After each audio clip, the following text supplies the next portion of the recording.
Banyak orang berpikir bahwa rumah tangga retak itu karena hal besar seperti perselingkuhan atau kekerasan.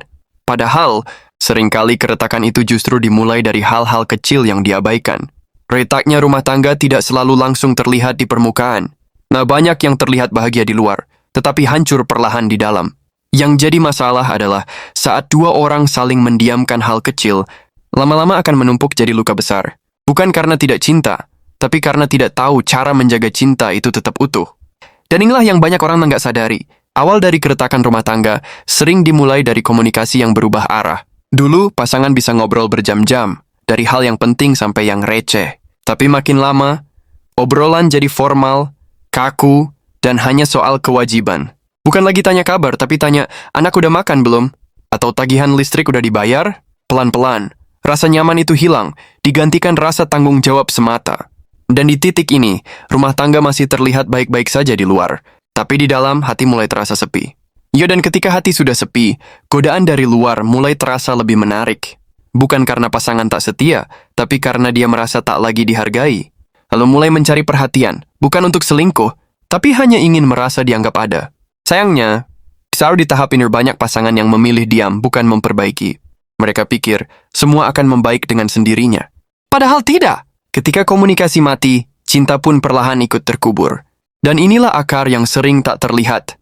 Komunikasi yang tak lagi hangat, yang akhirnya jadi jurang yang memisahkan.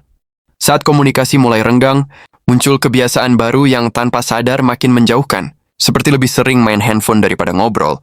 Lebih sibuk dengan pekerjaan daripada mendengarkan cerita pasangan.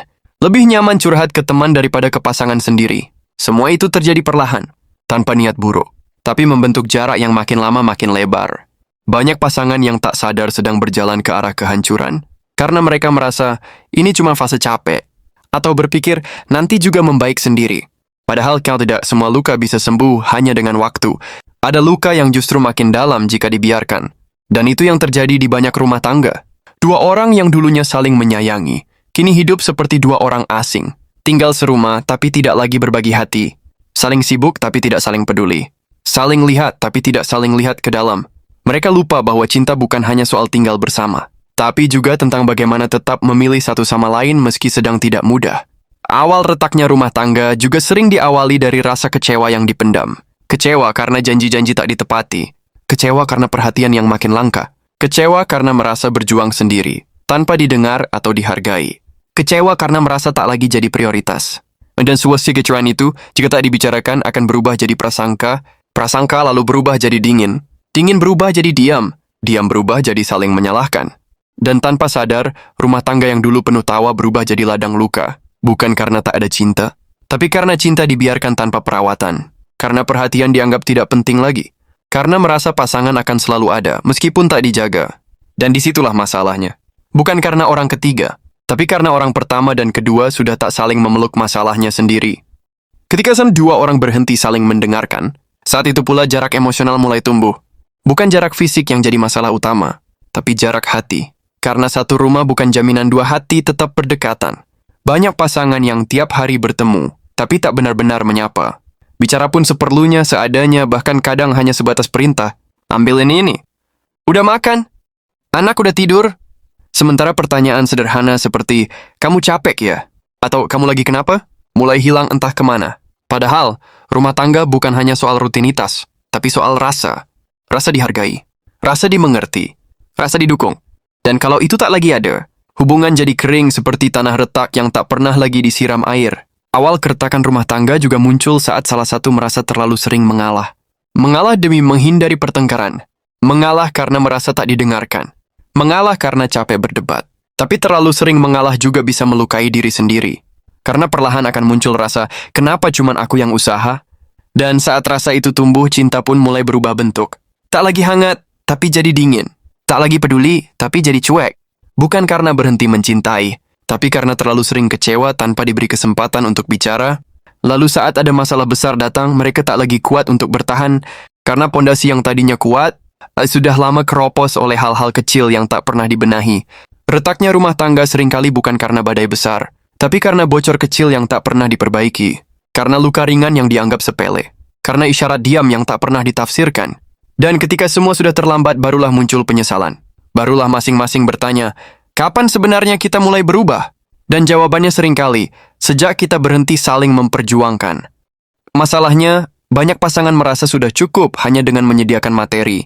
Lupa bahwa yang paling dibutuhkan pasangan bukan sekadar uang, tapi kehadiran, perhatian, dan sentuhan kecil yang menenangkan hati. Mereka pikir, bekerja keras sudah cukup membuktikan cinta. Padahal yang satu butuh bahu untuk bersandar, bukan hanya rekening untuk belanja. Yang satu butuh pelukan setelah hari yang melelahkan. Bukan hanya kata aku capek lalu tidur lebih dulu. Rumah tangga bukan tempat untuk saling menuntut siapa paling lelah, tapi tempat untuk saling menyembuhkan lelah itu bersama-sama. Dan ketika salah satu merasa berjuang sendirian, disitulah benih-benih kecewa tumbuh subur. Diperparah lagi dengan sikap saling menghindar dari obrolan serius. Setiap kali ingin bicara dari hati ke hati, selalu ada saja alasan untuk menunda. Lagi nggak mood. Capek banget. Nanti aja ya. Sampai akhirnya semua jadi kebiasaan. Kebiasaan untuk diam. Kebiasaan untuk menunda. Kebiasaan untuk pura-pura kuat. Padahal hati sudah lelah menahan semua. Padahal banyak masalah rumah tangga bisa diselamatkan kalau dua orang itu mau bicara tanpa saling menyerang. Mau jujur tanpa menyakiti. Mau mendengarkan tanpa menghakimi. Tapi sayangnya, terlalu banyak ego yang dipelihara, terlalu banyak gengsi yang dijaga, sampai akhirnya rumah tangga jadi ajang siapa paling benar, bukan siapa paling ingin bertahan. Dan kalau sudah begini, yang tersisa hanya dua orang yang hidup bersama karena kewajiban, bukan lagi karena cinta. Salah satu kesalahan terbesar dalam rumah tangga adalah pikir pasangan akan selalu mengerti tanpa perlu dijelaskan. Padahal pasangan bukan peramal. Imat nak akan tahu di sana adalah kita kalau kita memilih diam.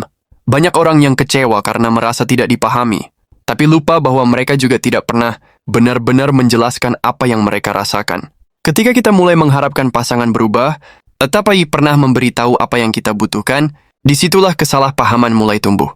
Dan ketika kesalahpahaman terus dibiarkan, perlahan berubah jadi rasa asing. Mulai muncul kalimat dalam hati, kok dia nggak kaya dulu ya? Kok dia kayaknya nggak peduli? Padahal mungkin dia peduli, tapi dengan cara yang kita tidak pahami. Inilah pentingnya komunikasi yang sehat. Bukan hanya bicara tapi juga mendengarkan. Bukan hanya mengungkapkan, tapi juga memahami cara pasangan berpikir dan merasa. Sayangnya, banyak yang lebih memilih menyindir daripada menyampaikan. Lebih suka memendam daripada menyatakan langsung. Lalu saat masalah meledak, semua unek-unek yang sudah lama dipendam tumpah sekaligus. Dan itu membuat luka semakin dalam. Rumah tangga bukan tempat untuk saling menunggu siapa yang minta maaf duluan. Bukan tentang siapa yang lebih benar. Tapi tentang siapa yang cukup dewasa untuk berkata, ayo kita benahi ini bersama.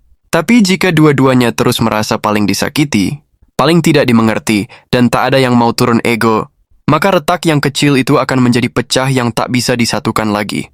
Dan ketika sampai di titik itu, penyesalan biasanya datang. Sayangnya kadang penyesalan datang terlambat, ketika hati sudah terlalu dingin, ketika cinta sudah tidak bisa diperbaiki, ketika perpisahan terasa lebih tenang dibanding tetap bersama.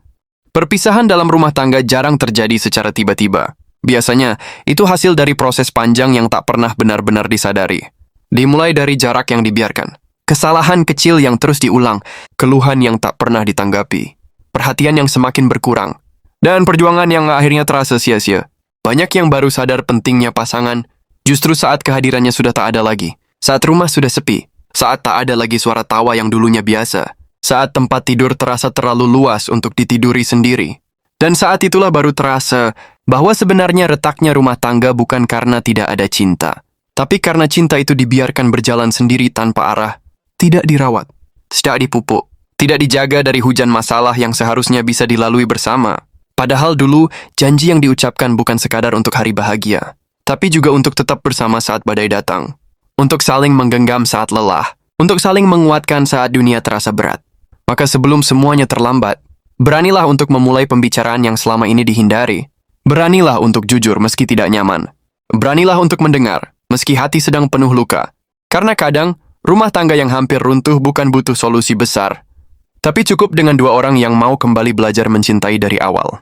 Dengan cara yang lebih dewasa, lebih sabar, dan lebih sadar bahwa mempertahankan bukan perkara mudah, tapi akan selalu lebih berharga daripada kehilangan.